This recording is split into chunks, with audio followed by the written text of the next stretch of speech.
We're here in the Hamptons because this is our first episode of season 2. This is the end of the summer that we've all had. Most of us have been apart.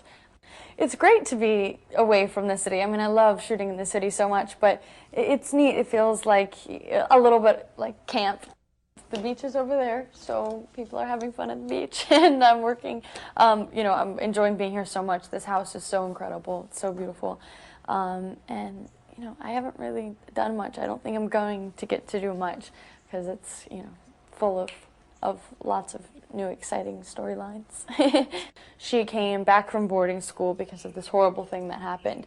And the whole last year she's looking for redemption and looking for herself. And she thinks that she finds herself, but it's really she found a boyfriend, and so she can kind of ignore who she really is as a person. She's only knows half of herself, really, because she only knows herself with Dan.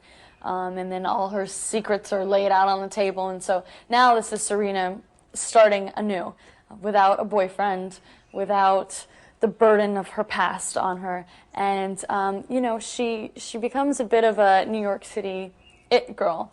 I think she strays away from her Constance friends a little bit and starts to hang out with, 20-something people and, becomes a bit of a hot commodity in New York. I think she becomes a bit of a Tinsley Mortimer type socialite. Popularity above what we've seen in school. It's more like celebrity, I think.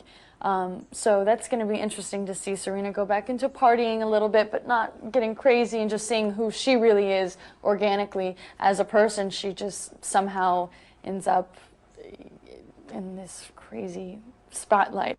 And with the show, I mean, everybody's lives are interchanging.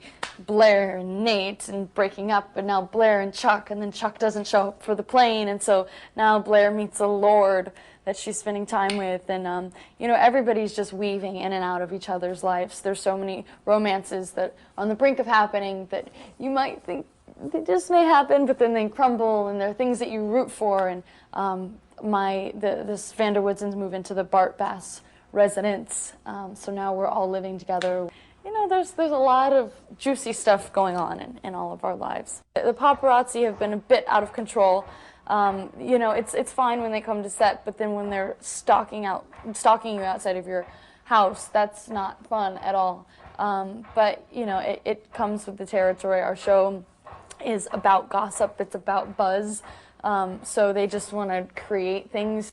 Well, the Hamptons are the place to be in the summer because New York City, Manhattan, is so steamy and humid that you just want to strangle yourself. And when there's concrete everywhere and sweaty cabs and you're sweating, you just don't want to be around that. You want to be, by the beach at this beautiful pool right here, lounging on the grass, getting served iced tea. I think Blair's character is so much fun because she gets to be so evil, but yet she's so vulnerable, and you really get to see where all of this is coming from.